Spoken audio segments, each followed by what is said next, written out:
Many dreams die while suffering. When you're suffering, you give up on the very things that you wanted the most. So many people out there fail, not because they don't have the ability.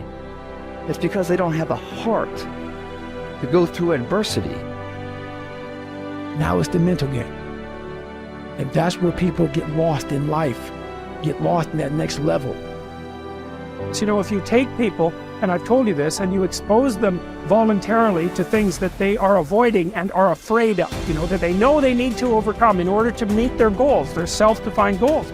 If you can teach people to stand up in the face of the things they're afraid of, they get stronger. And you don't know what the upper limits to that are, because you might ask yourself, like, if for 10 years, if you didn't avoid doing what you knew you needed to do, by your own definitions, right, within the value structure that you've created, to the degree that you've done that, what would you be like? Well, you know, there are remarkable people who come into the world from time to time, and there are people who do find out over decades-long periods what they could be like if they were who they were, if they spoke their being forward, and they'd get stronger and stronger and stronger, and we don't know the limits to that. We do not know the limits to that. And so you could say, well, in part, perhaps the reason that you're suffering unbearably can be left at your feet, because you're not everything you could be, and you know it.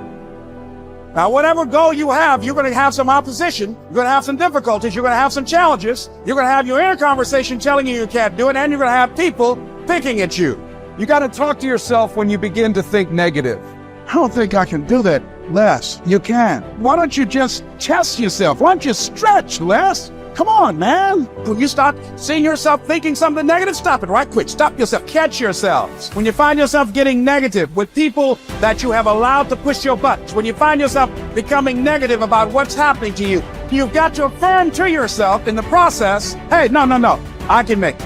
There's some way this can happen for me. As you start believing that you are worthy of good things supposed to happen to you, you develop a sense of entitlement. Good things supposed to happen to me. Working on yourself, watching that inner dialogue, it will determine the quality of your life.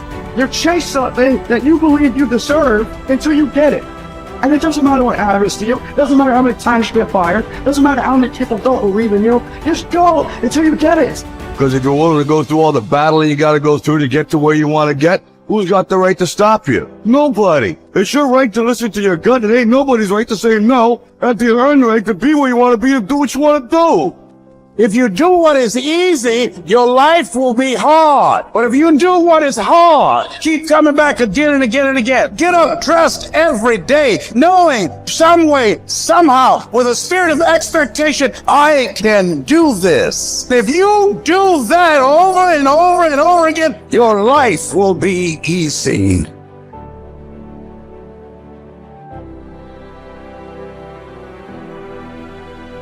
I think that there is a biological imperative hardwired into the brain that you must do hard things in order to feel good about yourself. And when I think about it from an evolutionary standpoint, and this is why I think rich kids implode, they just never had to do hard things.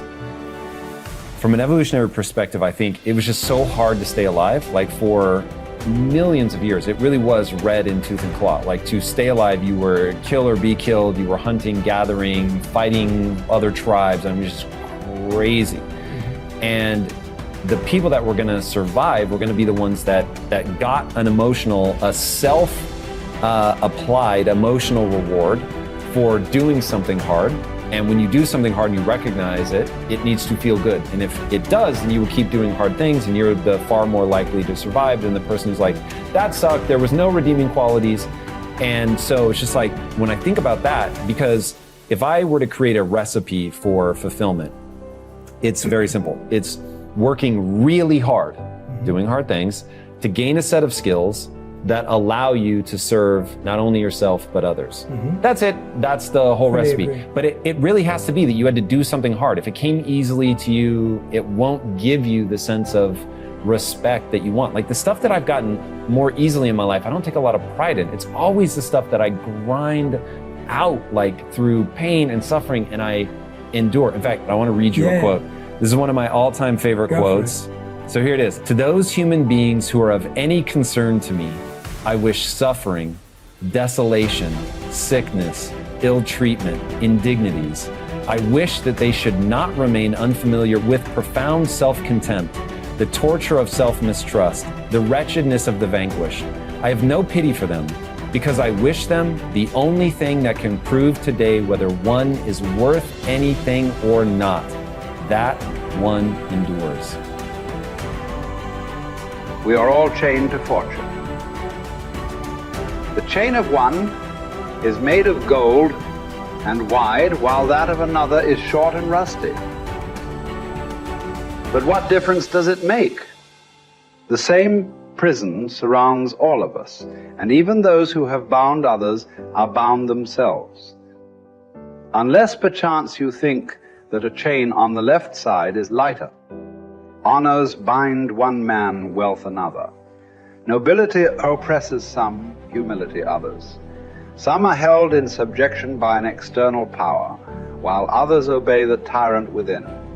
Banishments keep some in one place, the priesthood others. All life is slavery.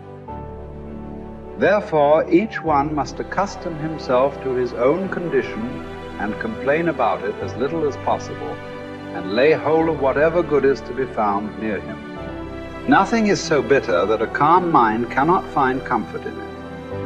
Small tablets, because of the writer's skill, have often served for many purposes, and a clever arrangement has often made a very narrow piece of land habitable. Apply reason to difficulties. Harsh circumstances can be softened, narrow limits can be widened, and burdensome things can be made to press less severely on those who bear them cleverly. We are emotional creatures. We all study, like you're talking about it, using your brain. You're such a smart person. I love you dearly. And you analyze it all. But your effing brain isn't going to do shit.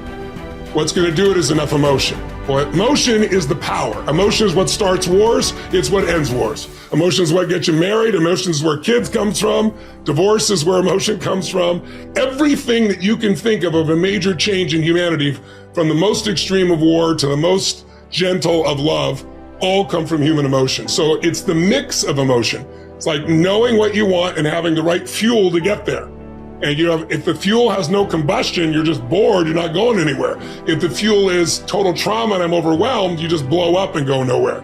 There's that delicate balance, and I've learned over the years how to help people find that balance.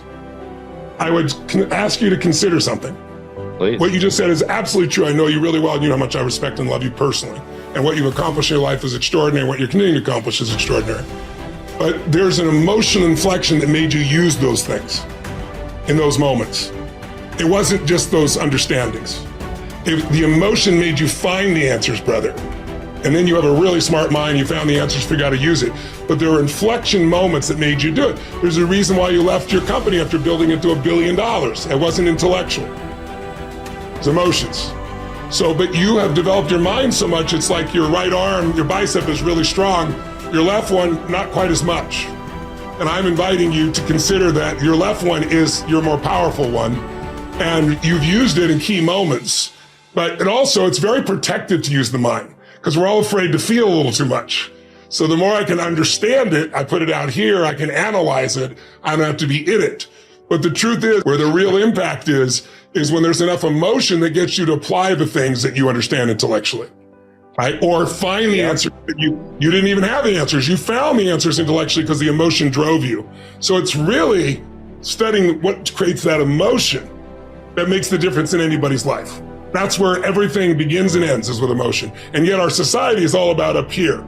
In Chinese medicine, it's all about the heart, right? That's considered the center. In America, we think it's the brain. Now, when you first are born, your heart starts beating. That's how we know you're alive, and there is no brain yet. And this literally is the initial sense of intelligence. That's why, for thousands of years, even poets have talked about the power of the heart.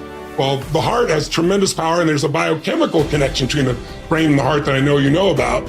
And learning how to use that is where you create more lasting change. When I was understanding it all, I was good. When I learned how to move people, I got great at what I was doing.